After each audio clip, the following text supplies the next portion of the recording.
All right, net neutrality is gone. Here's how it's affected you. Also, best games to buy for this holiday season, and we're starting right now. Gotta find my intro. All right, if this is your first time here on the podcast, make sure you hit the subscribe and bell notification. That's right. Subscribe so you know when we go live and you can join the discussion. And now the question I have for you guys here in the audience, question on the podcast is, what games you think the consumer, your friends, your buddies should buy for Christmas 2017? And today I have a very special guest here today. His name is Broski. He owns this incredible website, Worldwide Social Gamer. I will have a link to his website down below. And he graced us with his presence today to talk about a little bit about net neutrality as well as games you should be buying this holiday season. Broski, tell us a little bit about yourself, man. Hey, how you guys doing? Yeah, I'm Broski47. I kind of went with the 47 only because there's a lot of Broskis out there. But yeah, let's see. What do I like? PC gamer, man. I've been a PC gamer for like 25 years. I was the, I guess, I had the fortunate, I guess, what do you call it, opportunity to have a Atari 2600 back in the day. My aunt had a Pong, so that just goes to show you I guess, I'm a little dated. But I've been playing games for a really long time, and the progression of the internet took place when I graduated college. So I did a little stint in the military, and I'm just here to hang out with you guys, man, and talk some games. So I'm pretty happy about that. All right, good. And of course, I also have my my side guest. No, I'm just kidding. My wonderful guest who's always here, Dismount. What up? And we have some things to talk about today. And, a big thing that has affected everyone in the United States of America. We lost net neutrality today. The FCC voted 3-2 to remove the regulation to keep the internet, to prevent companies essentially from kind of screwing the consumer. I'm not saying companies are going to do that. I want to be very clear that I'm sure companies have no intention of actually coming out and saying we're going to bend you over, but that's what the rules were there to prevent people from doing. I kind of posted a funny tweet earlier. Let's see if I can bring it up real quick. I kind of got the idea to tweet this from a video I watched with microtransactions, and so the tweet reads, so I see you bought the gold tier of internet with 100 megabits down and 20 megabits up. But in order to have unlimited streaming, you're going to have to need that 1-year season pass for $49.99. And it's only good for 4 computers. That's the kind of stuff. So what you're saying is EA bought. EA has bought the internet. So we're just all screwed. But you log into Origin to watch your TV. So, but that's the kind of thing that can happen. Metered network. There's no rule now saying that I can't say after a certain download, I would guess storage, I'm going to throttle your internet. There's nothing that's going to prevent that now, unless Congress passes a law or the courts reverse this action. But net neutrality, to me, I don't care if you're Democrat, liberal, whatever. This is not what this show is about, but the fact that it affects everyone. It was a nonpartisan issue, dude. I saw statistics earlier. I was looking at some stuff, and like 88% of Americans are for net neutrality, and I don't know. I'm assuming this was a liberal website that I was looking at, because they said even Republicans, even 3 out of 4 Republicans are for net neutrality. But just saying that 88% of the country is for net neutrality says something. Yeah, Correct. I don't know. Like, if they need money for the infrastructure, I suppose that's the only caveat that I can give to them. But I just thought with net neutrality that middle America, the flyover states, those people would have more opportunities to create jobs online, and so that's kind of why I was all about the net neutrality. But I guess we got to trust in Trump. Yep. Blind faith. But yeah, I was a little disappointed. I just don't think that innovation is, another way to sell me a different cable package. That's the only thing that kind of upset me, and I don't look forward to that at all. And I eventually think that something might skew in that direction. I don't know what it is. We'll have to see what happens down the road. And I definitely think that, I mean, you're right. I feel like this is not increase innovation at all. No. We I as don't know what consumers, innovation it's going to create, right? Except people with money are going to dump more money. Like, okay, let's give a real example. Seriously, in my state, there was a small telecom company that started putting up antennas for one of the big phone providers. But the phone providers, they get tons of money, right? So they just came and they just bought that company. They weren't innovating nothing. They were just, well, I'm just going to buy you guys out. And that's what they did. So the little guy, mom and pops, employing the local employees, they just got bought out. Well, and see, and one thing, from my point of view, I live in a small town in Indiana. We have one cable provider here. There's no options. So if all of a sudden without the net neutrality, if all of a sudden my cable provider is like, hey, Amazon Prime gave us a crap ton of money to exclusively have them as a streaming service, you can no longer get Netflix in your area. I can't be like, all right, well, I'll just go to Comcast or I'll just go to here. I have no options. Right. And that was the thing that I was worried about, because it seems like everything has to be freaking politicized in life for some reason. And, you could literally pay someone, you could pay an internet provider to only show certain ads, because there is no law. Everyone wants to say free speech, blah, blah, blah. That is for the government. Okay. You can't prevent an internet company from not wanting to show certain things. Well, one of the examples I saw, with regard to elections and politics, let's say Mediacom is my local cable provider. Let's say, for instance, they lean more towards the Democratic Party. So now when I'm booting up my browser, I don't see ads for any Republican candidates whatsoever. It's all Democrats, and I can't. Right now? No, I'm just saying, like, as a hypothetical. With this net neutrality thing, I get access to everything on the web. But let's say that they block or severely throttled where it takes me 2 minutes to load up a Republican web page, or a pro-Republican web page, or vice versa, however it goes. Right. You could basically, these people are basically going to be in the pocket of whoever has enough money to do whatever, and it's going to influence our daily lives.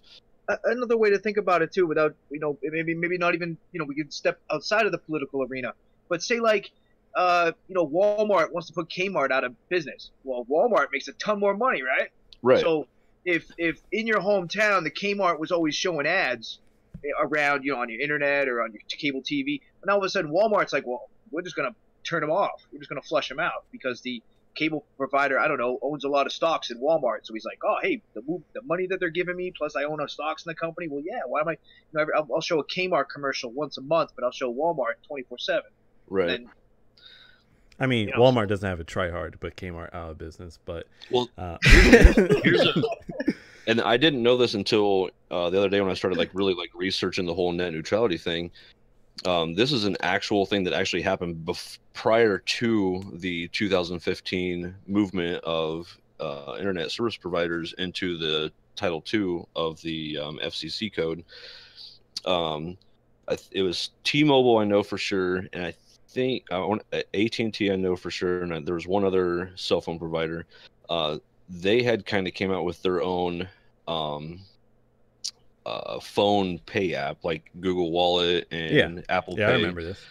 And they blocked the ability to have Google Pay on their service. And with moving these guys to Title II, it kept people from being able to do that, and that's a very real situation. People are like, oh, you saw those people are like, oh, you're blowing this out of proportion. It's not going to change anything. Well, no, it literally happened before. Yeah. Yeah. I mean, mean, the point of it is so it this is a doesn't happen. real life thing Like- that happened. Like when they renamed it, they renamed them the Freedom Internet, the Internet Freedom Act. Dude, like, dude, when in doubt, just name it Freedom. Just everybody Just add freedom on it, and it America means the and freedom. opposite. That's all I care about. America and freedom. This is a good thing. The movie Lord of War summed it up perfect, where the guy's like, well, there would always be some like renegades who would uphold the government. They just call them freedom fighters. Yeah. Whenever someone went against the government, they were freedom fighters. Didn't matter what they stood for. Yeah. But I mean, even if we don't look at it from like small businesses or politicizing, if we even just look at the everyday consumer, because I worked at an internet company, and I'm not going to say the internet company just in case they block my content from that area I used to live in. But now they have the power to do that. Off the air, bro. They just took me off the air. But they already have, every company already has their different internet packages. But when I used to work in support chat, I would hear people go to AT&T because they only used AT&T already has metered network. They have a package where you only have a certain amount of gigs, and that's it.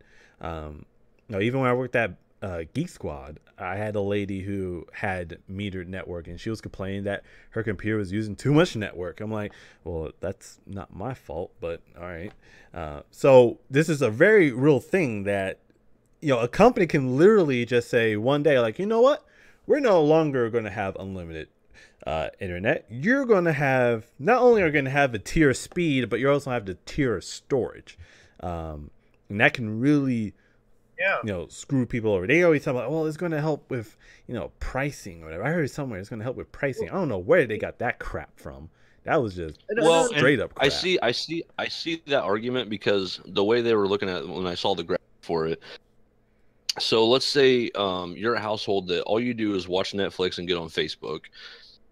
So like right now I pay, I think it's like $80 a month for my internet. So let's say this all goes through and they start doing these package deals where to get Facebook it's this much, to get Netflix it's this much. So to get access to Facebook it's $10 a month, to get access to Netflix it's $10 a month. So now I'm only, if those are the only two things that I do online, then now I'm only paying $20 as opposed to $80 for everything else that I don't use. That's the only way I could see that working in the favor of the consumer. But for the majority of people, we all watch Netflix, get on YouTube, go on Facebook, play video games on. Well, I can't say everybody plays video games online, but we use the internet as a general tool, not just for certain things. And imagine like one day, okay, well, I have the Netflix package and I have the Facebook package, and then one day you're like, oh, you know what I really want to do? New Call of Duty just came out. I'm going to get back online and play some Call of Duty. Oh, I gotta call my internet provider and tell them I want the gaming package now. Right. That's what we don't want, because that is completely and utterly unnecessary. I mean, if you think about it, it allows bigger companies to buy even smaller companies out. What is your internet speeds, like your normal package that everyone gets? So mine right now is 100 down and 20 up. So mine, since I'm on Google Fiber, is 1,000 down and 1,000 up. Whoa, all right. Well, that's different. That's a whole different book. But see, now because of this, Google can just go up on their prices, and now I'm paying like $200, and I feel like dismount. I'm paying. Right. He's paying $10 more than me, but I have faster internet because his internet provider is complete shit. Well, I think the reason why Google did that was because Google was like the internet service providers were given like 20 or 30 megabytes download, and it was costing the consumer like $60 and like per month, like back when the first packages came out. But then Google Fiber was like, dude, what are you doing? You're totally ripping people off. You're only giving them 40 megabytes. Like, so that's why they went and did the whole fiber project, because they were like, dude, we just proved that you can like go to the mega. You can go huge with this, and you can give the customer 60 megabytes down for $60. Basically a buck a megabyte. But I noticed that the one thing I wanted to bring up was like 2-3 years ago, almost all the service providers gave 100 megabytes now for like $60. It's probably gone up since then. I think that's the packages you guys are talking about. Yeah. But I get 60 for 60 right now.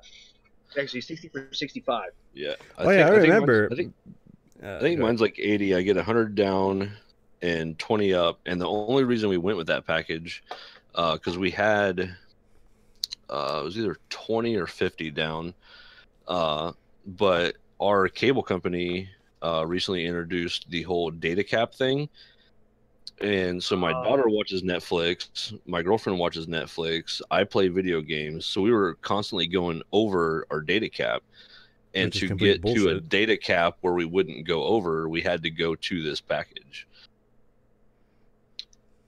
Wow. Yep, and Yeah, I more remember companies can do that now. Yeah, there was a data cap down in San Diego, and I forget what it was. I went over it a couple of times, but then I've moved since, and the cable provider I have up here is they don't have a data cap as far as I know. Yeah, But Yeah. the two big ones, Comcast and Cox, they have data caps. yeah, which is utterly stupid. And it's funny because I know Comcast bought Time Warner Cable. They kind of rebranded themselves to Spectrum, and it's funny because I remember, Time Warner Cable, their internet was crap. In comparison to the local company that I worked for, the local company is like, well, we can make more money if we went to fiber, and they did.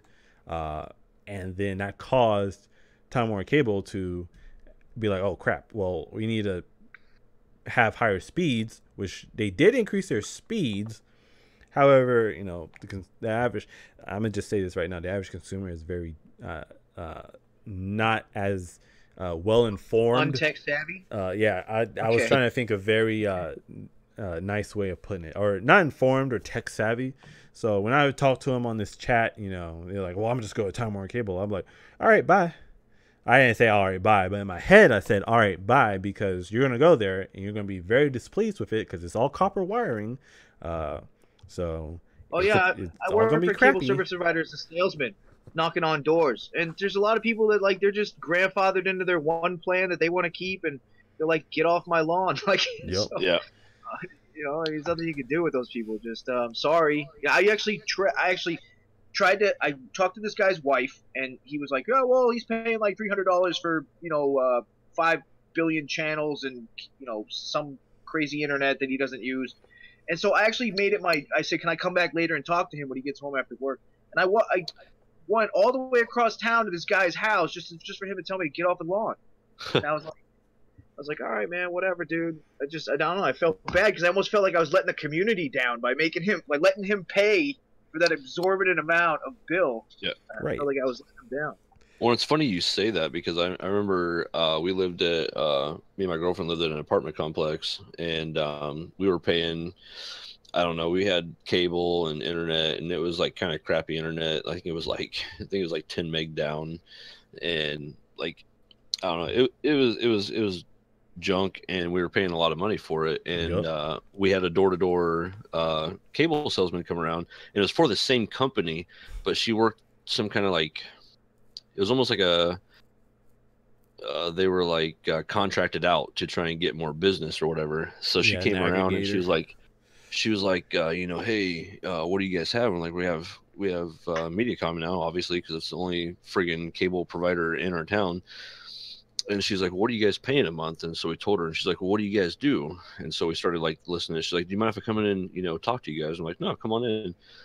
So she sat down, and she ended up saving us. Like, we basically ended up with pretty much the same package we had, but better internet. And we ended up getting it for like $20 cheaper a month.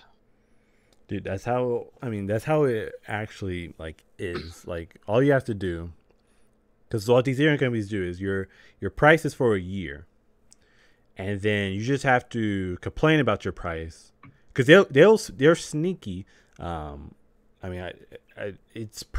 company at least was pretty obvious that, hey, this is going to change, but not every company is like that. They like to be sneaky when your promotions end, but my company luckily was not very sneaky. These people are stupid if they let their bill go up to the standard rate, and the standard rate is absolutely like outrageous. It's like $30 more for the same internet, but since your promotion has ended, it's $30 more. Yeah, so all you have to do is just went up last month, $20.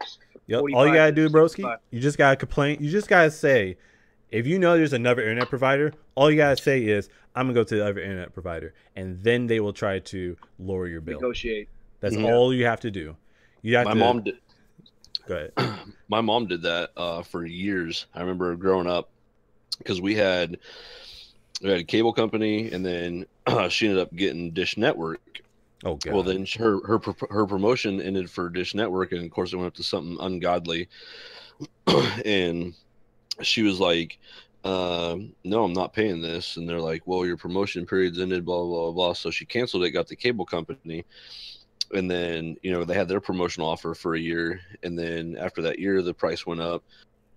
Except for the cable company, when she called him and she's like, "Well, my price was this or whatever." I'm like, "Oh, that's only for new customers." And she's like, "Well, I'm a loyal customer. Why would you give somebody new a better deal than what you would give the people?" And they go, "Well, what can we do? What can we do to keep your business?" And Mom was like, "I just want the same price that I've been paying." And so she got a deal with them because they wanted to keep her business because she was going to go back to Dish Network. She got the deal where her promotional price was the price that she would pay for as long as she held the service.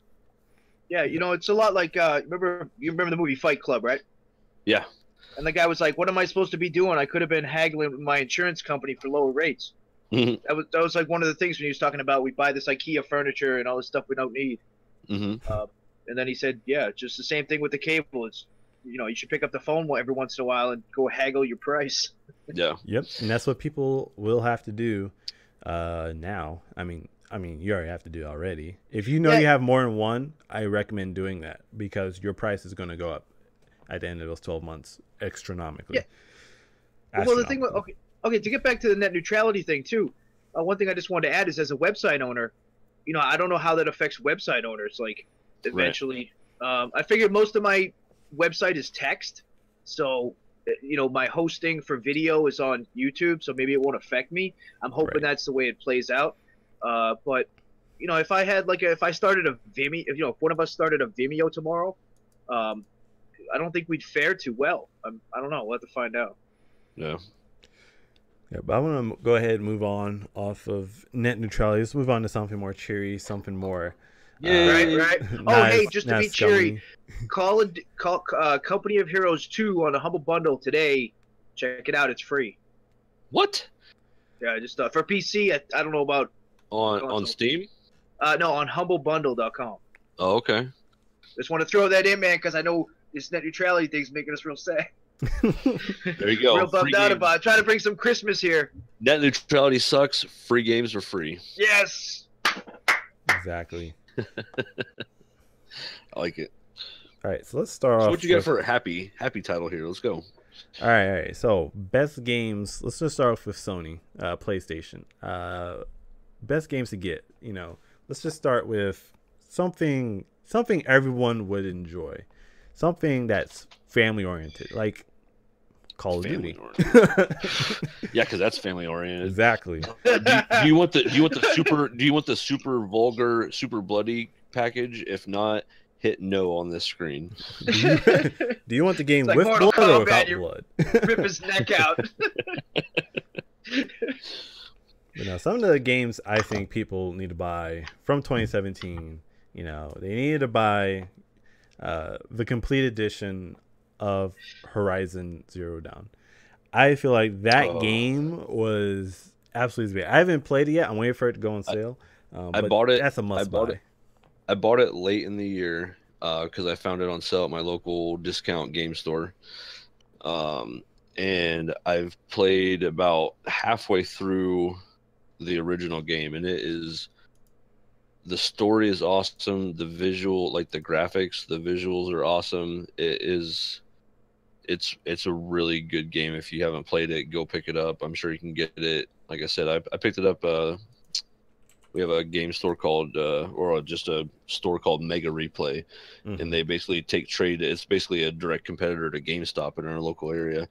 But I got it like super cheap there, and I played it. I'm like, oh my gosh, I wish I would have bought this game a long time ago. Yeah, that game. I would say that game, out of all the single player games that were on PS4, that was the game to get because It probably should have won Game of the Year, but you know, flipping Zelda won that crap. But when doesn't of Zelda win course, that? right? But yeah, that game was absolutely amazing. I feel like the games that people need to avoid at all costs: Destiny 2 and Star Wars Battlefront 2.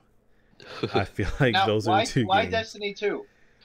Because they put their vanilla when they released the first DLC, they removed features that were part of the original game.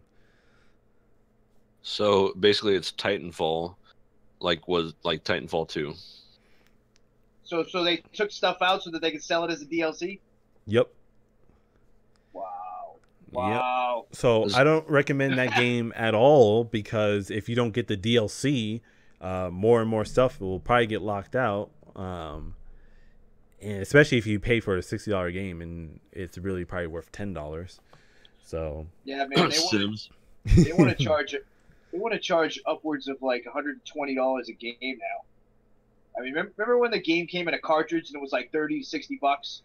The heyday of gaming, like Yeah. when the games first came out. Max and Like now, Nintendo 64, like games were what, like $45 for a game, and like that was what you got. It was a finished game. It was done. It was ready right. to go. right? It went through quality control. It wasn't called premium, extra large. Yeah. You didn't get the gold. You didn't Gold get the edition. gold edition. Dude, how many times have you seen sales and you're like, which one do I buy? Yeah, Right. You're So they looking have up online trying to find out which one's got the DLC that you need. they have Right, the they need to premium not make edition, it the gold edition, confusing. the day one edition. Like which one? do I Year wanna one. get? Dude, just It's like, wait, name this it game A, just B, came and out. Why C. did year one? I wish they'd just number them for crying out loud, dude. You know, like, just make it much easier. Hey, this is the $60 Call of Duty. This is the $80 Call of Duty. This is the $120 Call of Duty. Which Yeah, one do you want to buy? But Right. then, like, Ubisoft will do something completely different. Like, the premium over at EA is different than the premium at Ubisoft. Yeah. Mhm. Premium at Ubisoft's like the first one that comes out. Yeah. Over at EA, it's like the one with all the DLC. So, but you got to know that. So it takes you another day to figure it out. Right on. I like I it. don't know what's on my wish list. I don't know. I mostly got some PC games I've been checking out. What's on I your got, what's on your wish list, Dismount? Okay, so yeah, go dismount. So PS4 game I've been really looking forward to that didn't go on sale for Black Friday that I was really wanting to get, but I'm kind of hesitant to. Is Gran Turismo. I've been waiting for this game. The game was supposed to come out at launch with PS4, which was what, like 5 years ago now. Yep.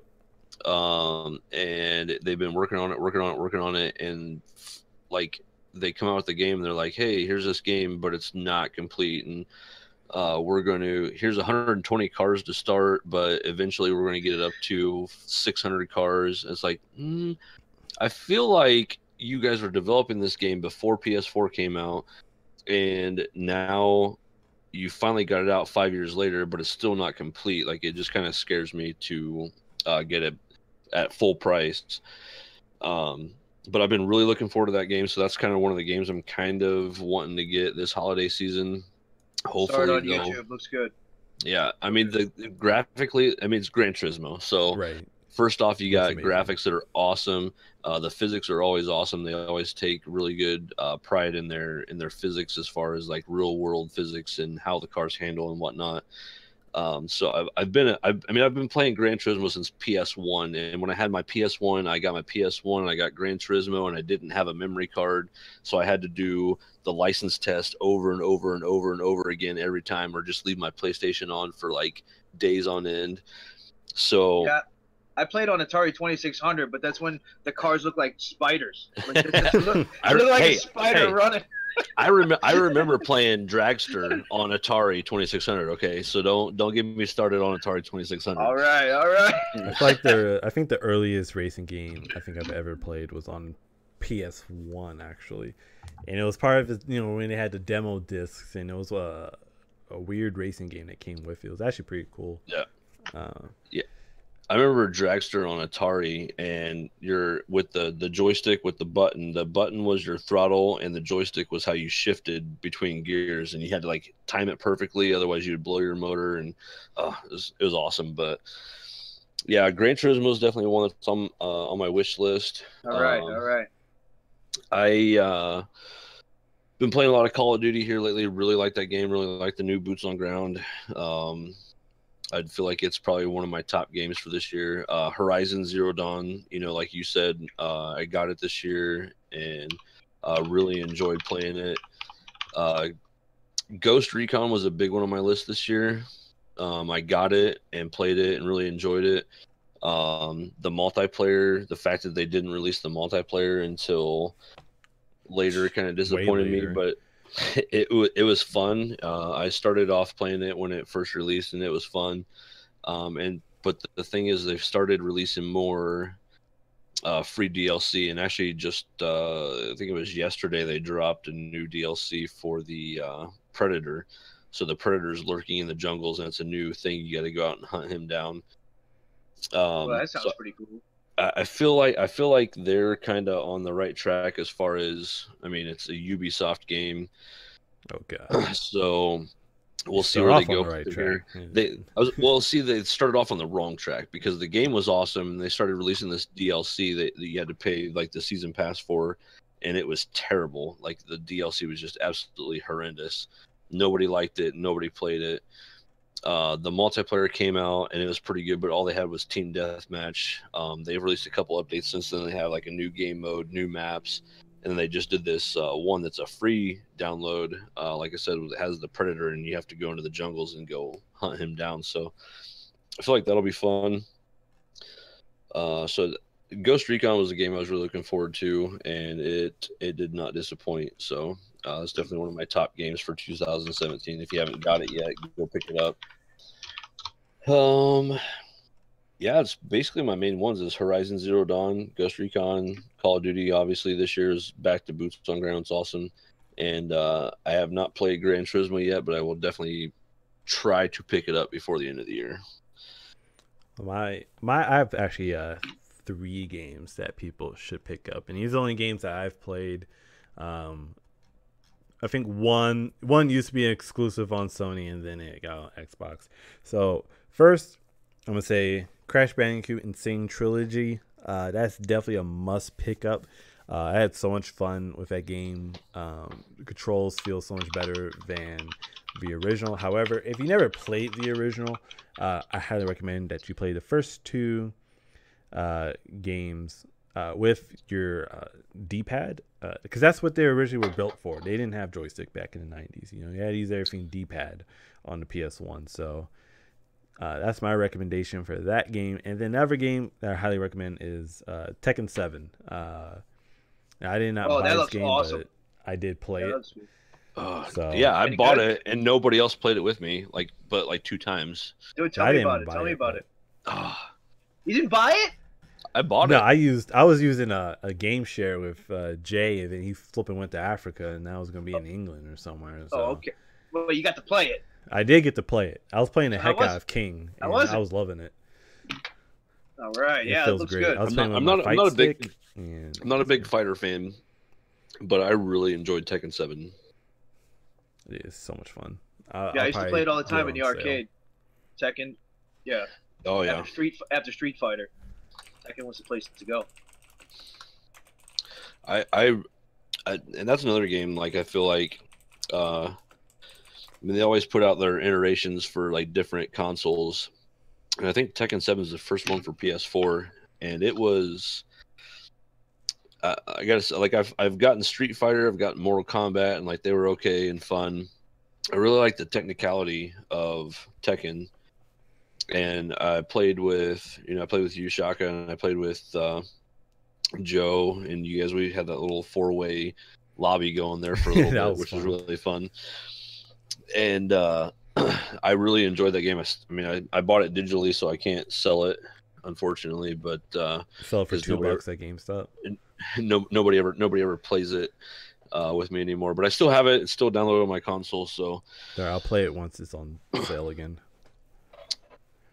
Oh, speaking of which, speaking of the whole game share thing, this is just a side note. There's a game, and I don't remember what it is now, that I just saw the other day. Oh, the new game coming out next year is that Prison Break game.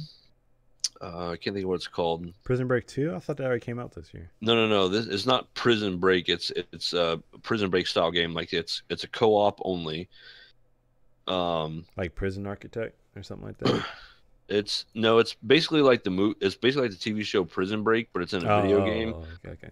Is it third person, first person? I think it's third person. Okay.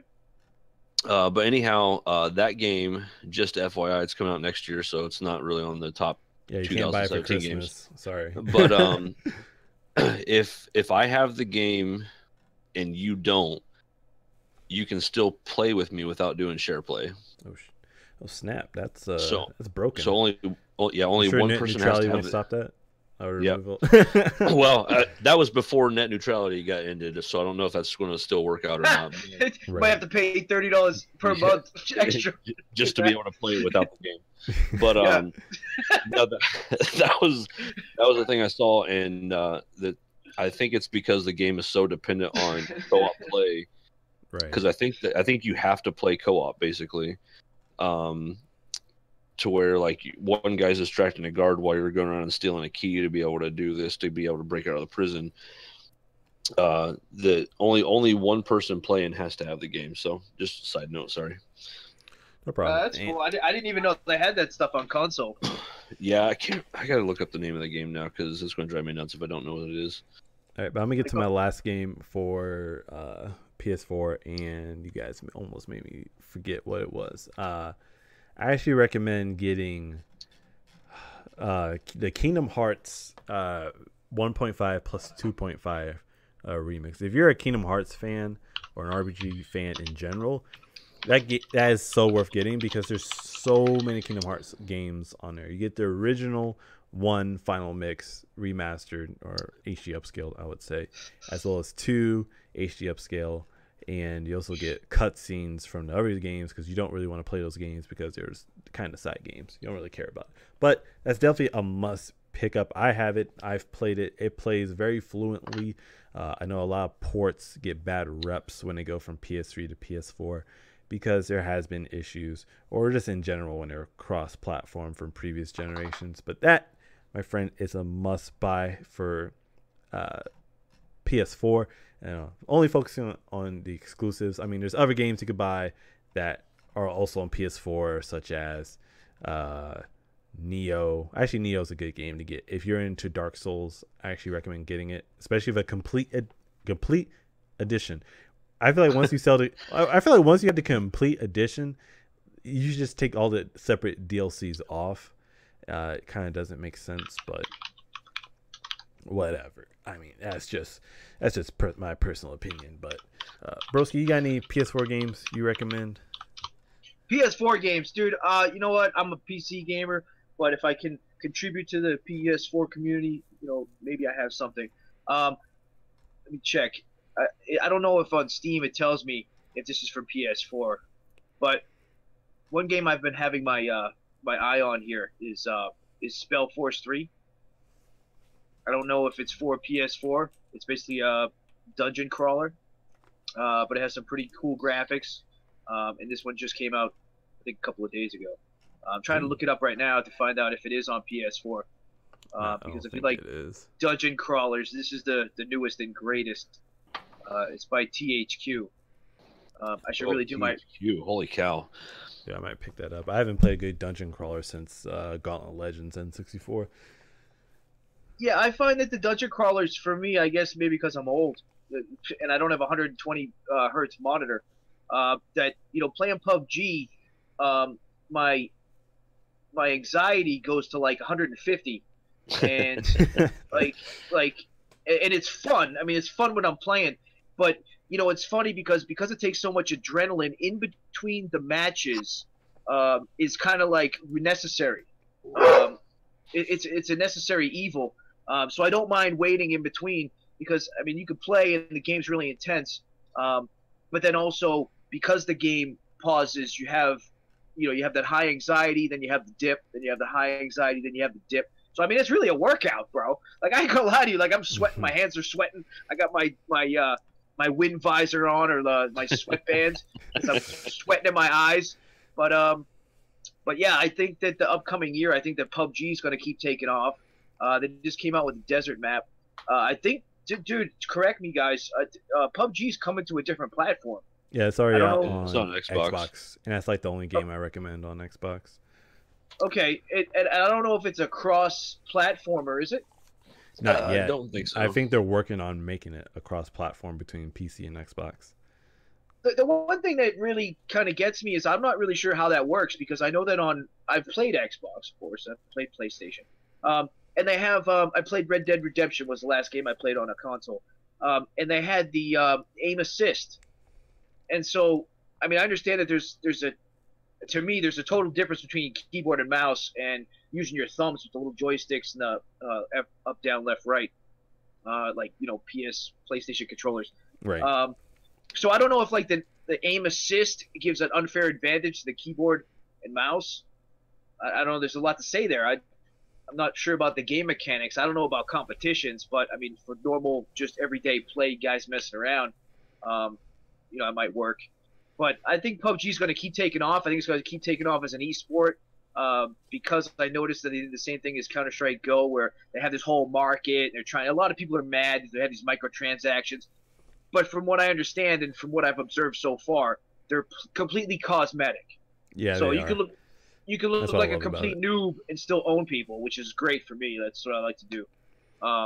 Because I mean, I actually bought an outfit, if you want to call it that, for PUBG, but it cost like 24 cents. I got like black pants and green. Because I mean, when the default guy has spandex on, dude, I don't want to be running around in spandex. I'm sorry, No, I just don't have pants on at all. I just run in my underwear and shit. There's that guy too with the big afro and his underwear with the assault rifle. No, I played was it APB Reloaded? You guys played that? I have not. Well, okay. For on PC, it's free. I played the crap out of it. I have like 890 hours in it. So I played the crap out of it. But yeah, I've seen some pretty whacked out stuff in the game. So that game's funny. Yeah, I've seen plenty of guys with big afros running around in their underwear. So, but anyway, PUBG's taken off. I think Dungeon Crawler Spell Force. That's a nice game. Dungeon Crawlers are real good to kind of relax. I mean, you're not going to get the intense hype of PUBG. The other games that I have on my wish list right now today, I've been playing a lot of Killing Floor 2. I'm pretty sure you guys have it for console. It's a lot of fun. Yeah, I had that on PC. It's actually free on PlayStation Plus a few months ago. Dude, you got it. I got it. Killing Floor 2 was free. Yeah, Killing Floor 2. PS4? Okay. Yeah, on PS4. Oh, that's crap. I mean, I already own it on PC though. I got it during the free month, and because I was like, oh, I've heard people talk about this game, and I was like, I don't really know what it is, and so I jumped into it and started playing. I was like, this is actually a lot of fun. It is, but Yeah, then the developers got lazy and haven't developed anything for it. Yeah, there's like no updates for it whatsoever, but like just the base game though was a lot of fun. Do they have the Christmas special on console where they come out with the different characters? I don't know. Like I said, I played it. I got it for the free month, and I downloaded it, and like 3 or 4 months later, I was like bored with everything else. I was like, I'm gonna try out this Killing Floor 2 and just try it out, and played it, and I played it for like a couple weeks straight, and then just quit playing it. I haven't played it lately, but I haven't seen any updates for it. But it could be like server side to where you have to actually go into the game and download it. I don't know. Yeah, I played Killing Floor 1 on PC, and what happened was eventually people modded the servers. And so there's a couple of clans that made servers that were like 35 on, they like tripled the horde. And Oh, wow. they were like, holy crap, fun. And then I noticed that Killing Floor 2 is the only one available for console. And I was happy because I think that the developers, with Overkill, I think they do a fabulous job. Somehow because of the fact that they allowed that modding that these guys did, because you could get like a milk carton on your head. Like you could win all this stuff, and you could also roll the dice in chat and win stuff. And they took that idea that those guys had developed in Killing Floor 1, and then they applied it into Killing Floor 2. You know how you can get kind of upgrades, and Yeah. I'm talking separately from the crate system. But Yeah. they give you all these like they give you like free stuff, free skins and whatnot. And they also, now you guys can go look, but I'm pretty sure that every holiday they put on like holiday skins on the characters. And so when you're fighting, you might be fighting the big fat Santa the next time you go in there, which awesome. is a lot of fun to mix it up. I haven't heard, Shaka, what you're talking about as far as patches. I don't know if there's anything wrong with the console game itself. But, no, yeah, I mean, I played on PC and it was fun for a while, but you know, when you only play against two bosses, it got boring kind of quickly. So the fact that there's just not enough diversity within, you know, bosses. I mean, Killing Floor 1 only had one boss, but then it had another boss, but it's a grind. I mean, that's what it is. I mean, it's one of those games that you can play. You don't really have to think too much. It's like a side fun while you just kind of zone out kind of game. So it's Farm Simulator 17.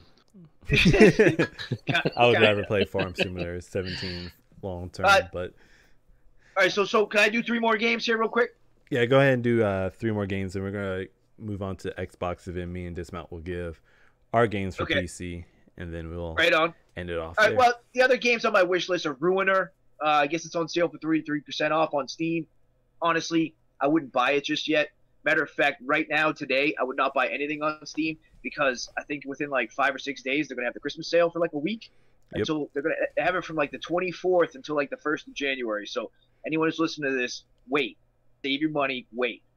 Let's see. And you know what, dude? I save a lot of free games onto my wish list because a lot of these free games actually look okay. I have Doom VR. I don't even have a VR set, but looks pretty good. Okay, and then last is H1Z1. I actually talked to a couple of friends. I've read the reviews, kind of back and forth on it. Right now, it's on sale on Steam for $6. You know, I'm kind of up in the air about it because it seems like the developers, they're the same team of guys that did PUBG, and they just kind of moved on. And this was like their alpha PUBG that they worked to create their game. I think they did a great job, but from what I say from my friends, and I asked them, they don't really recommend it. They say that just go get PUBG, man. So I think that PUBG is going to keep taking off. I don't think it's even going to go on sale. Matter of fact, I think it's actually going to increase because they just added that second map when they officially release it. I don't know. We'll see. But that's it, man. That's it from me. Man, I wouldn't be shocked if PUBG went up like $5 because now it's on console as well. Well, look at what happened to DayZ. Like, DayZ, when it first came out, was like, okay, first there was Arma 3. Someone made a mod called DayZ. I don't know if you guys know the history, right? So I'm telling the audience. That's what Arma happened. 2? Yeah, Arma 2. Then they had a modification that someone made called DayZ Arma Mod. And you had to download all this stuff and jump through hoops and do acrobatics and aerobics and stuff. I could never get it to work right. Yeah, I could never get it to work right. So I was always like, that looks really cool on Twitch. I'd like to play, like, you know. Mm-hmm. So, and then eventually the team from Arma went and made DayZ standalone, and then they sold it for $16. And I should have bought it when it first came out. It became super popular, and then they increased the price to, I think it's like $40. And then they kept it at $40. It became popular. It died. They forgot about it. They abandoned it. Everyone quit. Everyone said the game stinks. So the game sucks now. And they still were charging $40. And they just abandoned it, moved on to something else. And it was just kind of crazy how it's still like, what is it? It's you know, what do you say? MSRP is still the same. It's still huge. It never goes on sale. Well, that's a game I'm going to completely avoid in my PC, my vast PC library. So let's go ahead and move on to Xbox games. I really don't have a whole lot for Xbox because I feel like Xbox library is pretty crap. If it's not Call of Duty or Halo or Gears of War. If you don't already have Gears of War, I recommend getting Gears of War. If you don't have Halo, then I guess don't buy Halo. Buy the Master Chief Collection, even though it wasn't released in 2017. It was released, I believe, in 2015. I feel like that's still a game worth buying. It just seems like Xbox was more worried about getting the Xbox One X released than actually having really good exclusive content for the Xbox. I mean, someone can obviously correct me if I'm wrong, but nothing really stood out for me for Xbox. You're wrong. This year. Dismount, I didn't ask you, so. But Just it kidding. just did seem like, I mean, there was Forza Motorsport 7. I played Forza 3, and I Played just got bored Forza with it. on Xbox. I just got bored of it, man. Racing games, I think, just bore me in general after like an hour. But that game, I mean, it was okay. It looked amazing. Don't get me wrong. I'll give Forza's props. It looks amazing. But I feel like it just seemed like there was very few games that really stood out for me this year on Xbox. That was solely Xbox. If you like RTSs, Halo Wars 2 was released on Xbox, so you know you could get that if you're into RTSs. I mean, other than that, PUBG. If you're on the fence, I mean, it was $20. I think it's $20 on the Xbox store. So I highly recommend getting a little PUBG in there. But I mean, do you got anything dismount for Xbox? The poster child of. Oh, there's also Hello Neighbor. I actually recommend getting that. I actually own that game on PC. I can't wait to start live streaming it. I don't have an Xbox, but I do follow games as I'm a gamer. Forza Motorsports 4, or sorry, 7, way off. They are trying to directly compete with Gran Turismo now. Gran Turismo has always been kind of the staple for driving sim, Right. and Forza is trying to kind of put that out. I mean, Gran Turismo had the GT Academy, where you could actually go into. I remember on PS3, I actually competed in this one year. Every week they would have a new trial, and you could go in and do it, and you would try to get like the top score, the top time, Right. and like the top 10 people that competed in that would actually get an invitation to the GT Academy, where you would actually go compete on the PS4 and in real life. And they had this GT Academy for a few years running, which is really cool. And I hope they bring that back with Gran Turismo Sport now. But Forza is actually doing the same thing now with like I don't remember what it's called, but I just saw a thing on it today actually, where they have like it's basically a Forza Academy, and you go and you compete online, and then you go into real life situations, and you actually get in real cars and go drive, and like the winner of the game gets sponsorships to go compete in actual GT racing, which is really cool. So Forza, I think, is trying to step up their game as far as realism. And so I feel like Forza 7, everything I've seen from it looks really awesome. And I feel like it's a game to pick up if you're an Xbox fan. And if you're a racing fan, obviously. I mean, if you're not a racing fan like Shaka over here, you're just going to be like, it's another racing game. Sweet. Go to bed. Dismount, let me ask you something. Do they have the Dirt Rally games? The Dirt series of games on Xbox? On console? Yeah. I know for sure it's on, like I said, I don't have an Xbox. I know for sure it's on PS4. I don't see them not doing Xbox. So I'm pretty sure they have it on there also. The last one, Dirt 4, was it was sponsored by like a big name rally driver, wasn't it? I'm trying to think of one. It was I think it was Ken Block. Ken Block. That's his name. Yeah, you got it. Yeah, the reason why I bring that up is because Shaka, like I like playing, Indy cars, pole position. Yeah, it gets a little boring driving around the track. Pole position. Oh my god. but I can understand.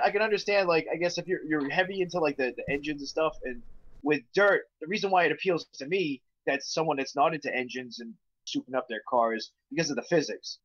And so that's why I asked about the Dirt and what you thought about it if you had played it. I haven't played any of those. The last really rally game I played was on N64 WRC World Rally Challenge. And I loved that game. And it was the Gran Turismo for PS3. They had a drift mode in that. Me and my cousin would play that all the time and just try to get the highest drift scores. It was like rally, running the all-wheel drive Lancia, trying to get the best drift score down the dirt road. And I've always been kind of a fan of like rally car racing. So like I feel like that's a game I'd probably enjoy. Right, right. I've just never played it. Okay. All right, so I want to go ahead and move on to Nintendo Switch real quick, and then get on to PC games real quick, and then we'll have closing thoughts, and then yeah, that'll be it. So Switch games, I only bought like 2. Actually, no, I bought like 4. I don't recommend buying the stupid, the 1-2 Switch. Okay, if you have little kids, then yes, I recommend getting that because that will occupy them. But okay, just quick question because I know nothing about the new Nintendo Switch. What's the 1-2 Switch?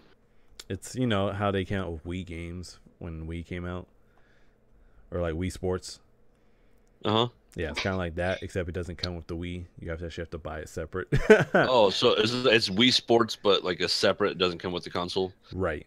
Okay. But I recommend getting Super Mario Odyssey. Obviously, that's a must buy if you're a Switch fan. If you don't have that already, then you need to get it for Christmas. I also recommend Mario Kart. Mario Kart's always an amazing game, always a friendly, family, fun game, because that's what Nintendo is all about, family fun, except when they got Doom on there now and Skyrim, but they took the blood out. So family fun, ladies and gentlemen.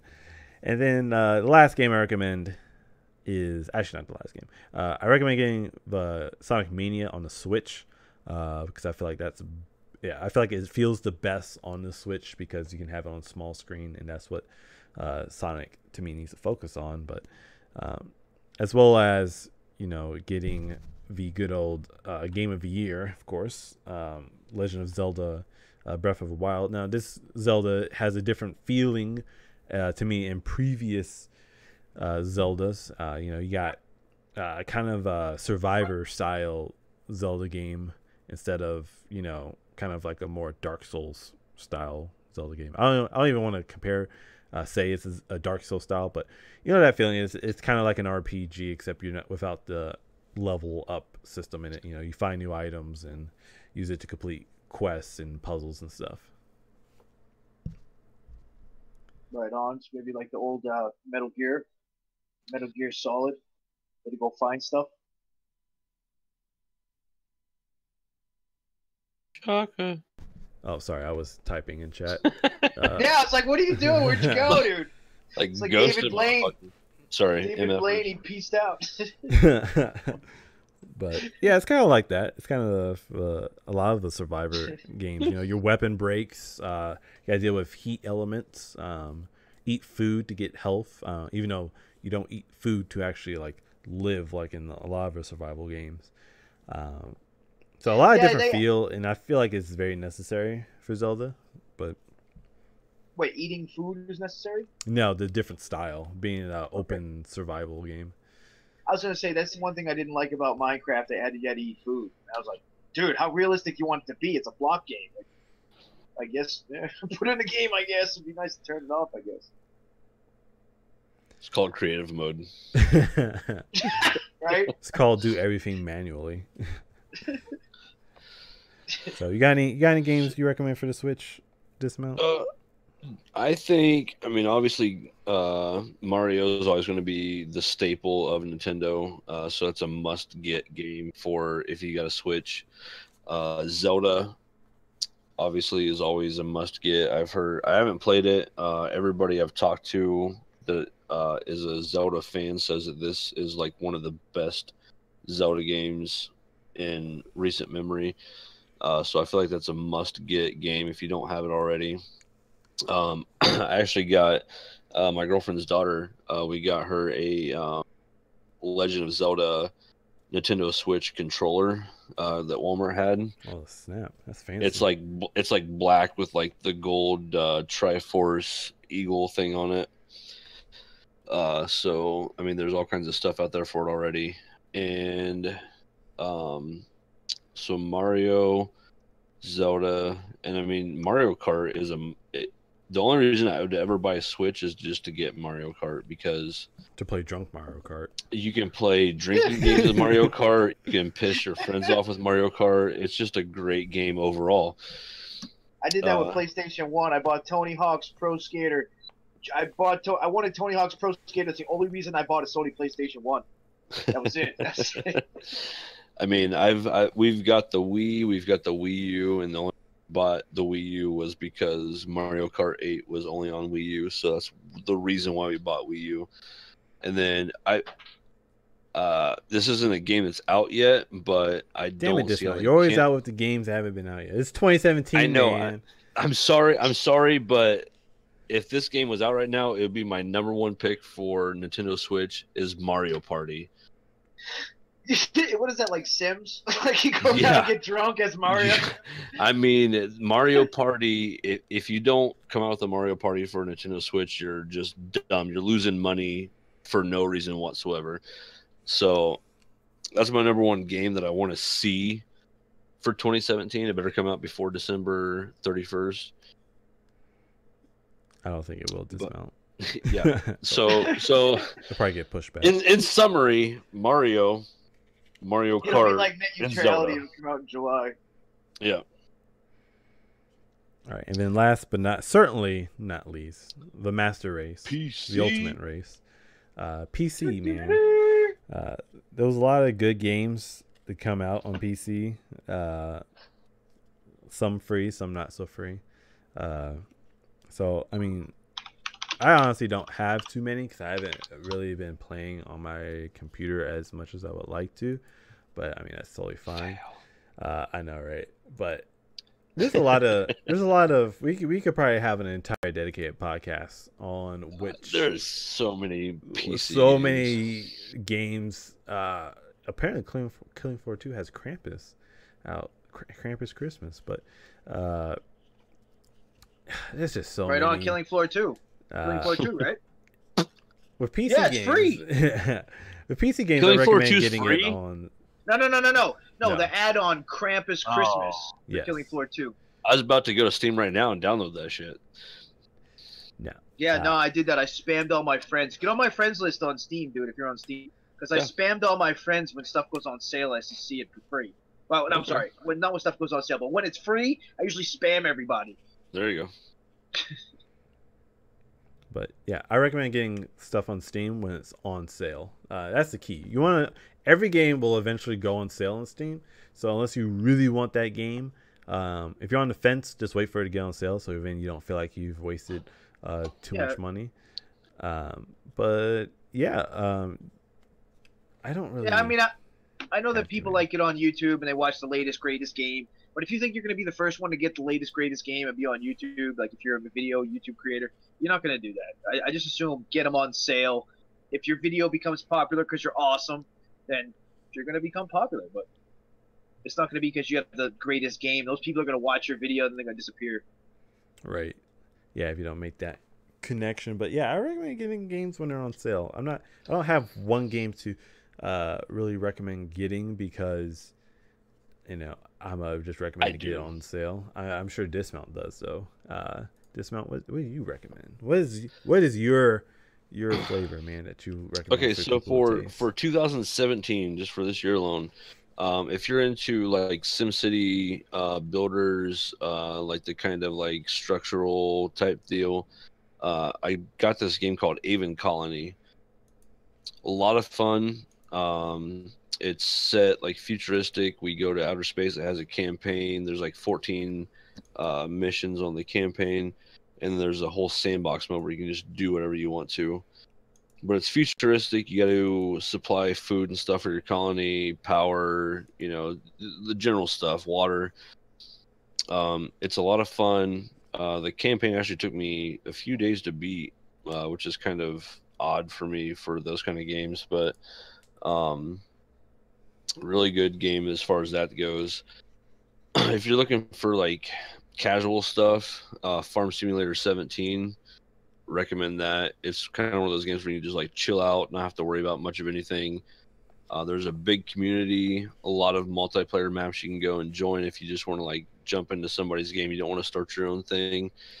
And destroy all their crops and then leave that. Yeah, you just like if you don't want to take the time to like do stuff, but you just kind of like chill out, veg, and like play a game with other people.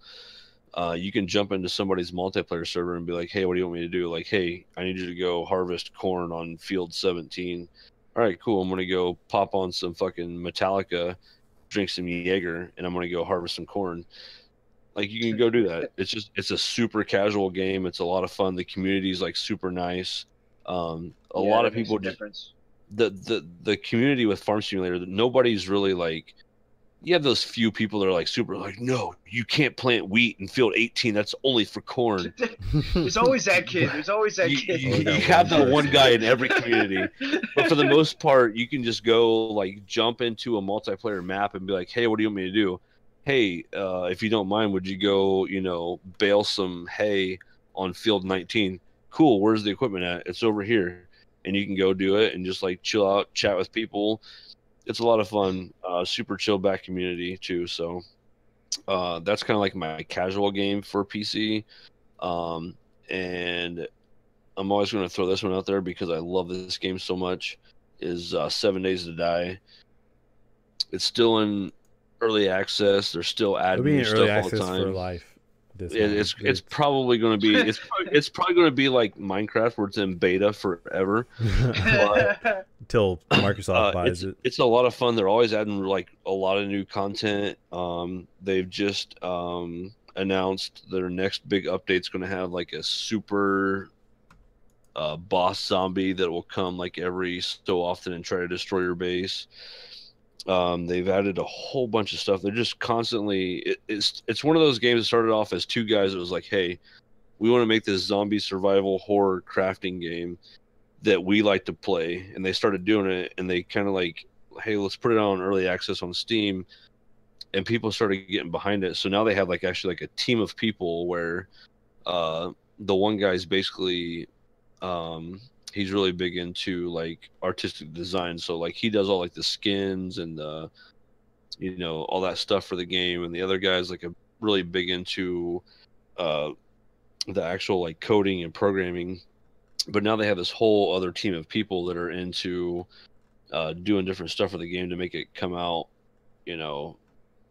more like what the people envision, what the two guys envision. So it's really cool. It's a lot of fun, and it's always like just changing. And they've been kind of lax on their updates lately, but they'll release like a big patch, a big update, and then they'll just keep patching it with people that have bugs and stuff with it. So that's one of those games that I really enjoy playing. I think it actually came out last year, so it's not really a 2017 game. 7 Days to Killing Die. me dismount. We're in the year 2017. Always giving me 2018 or 2016. It's a lot of fun.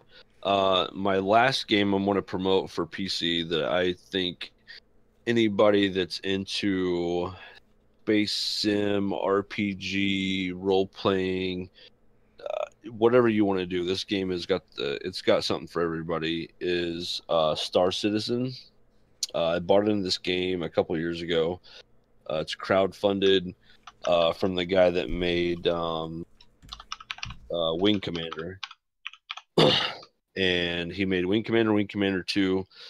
He decided he wanted to do this big, giant, persistent universe. It's kind of like Eve, kind of like Elite Dangerous combined in one, with also like RPG elements and just like realistic RPG elements. Like, part of the game, if you want to be a flight attendant on a cruise ship, you can be a flight attendant on a cruise ship, and that's how you can make your money.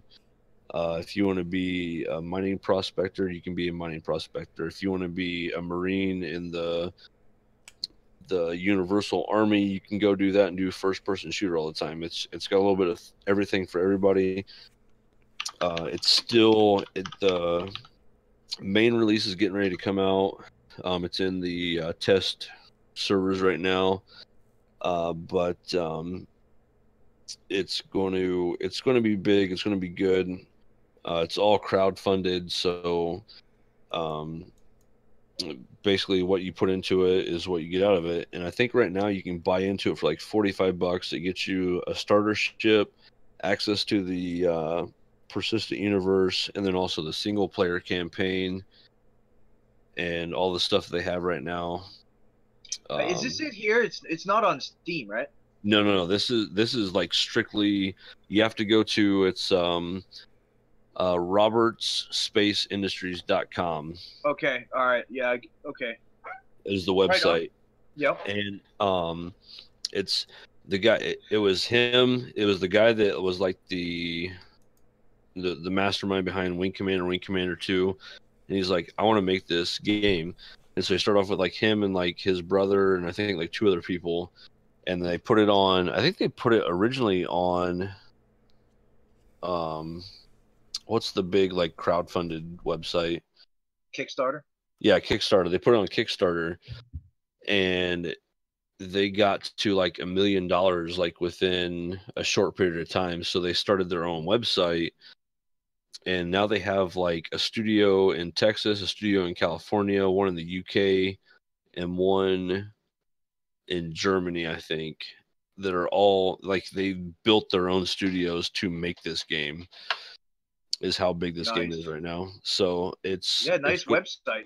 Yeah, yeah, oh yeah, it's super nice website. Like they have, there was a big thing with like a stall in the production of the game, and people were getting on them like, hey, we've paid into this game, you guys aren't producing anything. So they started this whole web series where they tell you exactly what we've done this week, what we're coming up with next week. They go behind the scenes with everything. It's like super involved with the community now that's bought into this game, so that everybody knows exactly what their money's going towards. Yeah. I kind of did that. Like I played Eve, right? I played Eve. Mm-hmm. I started playing Eve Online in 2006, Mm-hmm. and I played until, I mean, like seriously played, like 24/7 played until about 2011. Yeah. And then I still have my characters. I was still paying the $15 a month. Well, actually, after a while, it was just $130 a year. I paid for the year. And the reason why I started playing is because I used to spend like $500 a weekend just going out to the bar, and Right. I was like, how can I save money? And I was like, World of Warcraft, Eve Online, what the heck is that? And so I Right. looked at the two, and WoW was $50 up front. You had to buy the game, and Eve was like, give us $20, we'll give you the game for $5, and we'll give you 1 month for free. Oh, whoa, Right. whoa, I'll go over here. So I ended up over there. I ended up playing the game, but like it was a full-time job. Yeah. But when I ended up just lapsing my account, like my guys were still training the whole time. They trained for like 5 years. I didn't even play. But I kept thinking, like, I'm investing in this game. Like, I'm making this happen because I was so excited that one game could be everything. Like, Yeah. you could make the universe. You could land on a planet, do a first-person shooter, get in an aircraft, fly in space. Like, Yep. it was the unlimited potential. And so that's what this looks like. This looks pretty dope. Yeah. It's basically the cool thing about this game is it's seamless. So you're flying through space, and all of a sudden you get attacked by pirates. Okay, well, these pirates are boarding your spaceship now. So now you get out of the captain's seat, and now you're in FPS mode. So now you're doing first person shooter. You were just doing flight sim. Now you're doing first person shooter. You get that. You kill those guys. Now you're, floating through space, going over their ship, stealing their cargo, bringing it onto your ship. You go land on a planet, go into a bar, sell the products to some, shady character that's sitting at the bar, and then you use those credits that you got from that guy from buying those stuff to have a drink with your buddy that's sitting next to you. And Excellent. it's all just seamless. And then while that's going on, you got some poor chap that's like, I just want to serve drinks on a fucking on a ship that floats through space from Utopia to Mars. And that's all they do. Like they just, you're on the ship, you're like, hey, I want a drink, and that person comes to you and they're like, well, it's 15 credits. Okay, cool. And they hand you the drink, you get the 15 credits, you get a tip of 5 credits, and that's how you make your money. There's something for literally everybody on this game. All right, guys, we're going to go ahead and end the podcast there. I want to thank my guest Broski for being on, and of course I want to thank Dismount also for being welcome, here Chuck. on the podcast. So Always. if you guys enjoy this podcast, make sure you hit the subscribe and bell notification so you can be part of the discussion in the chat section. So we want to hear from that question. We want to hear from you guys. So thank you guys. Make sure you hit subscribe and bell, and we'll see you guys in the next one. Peace.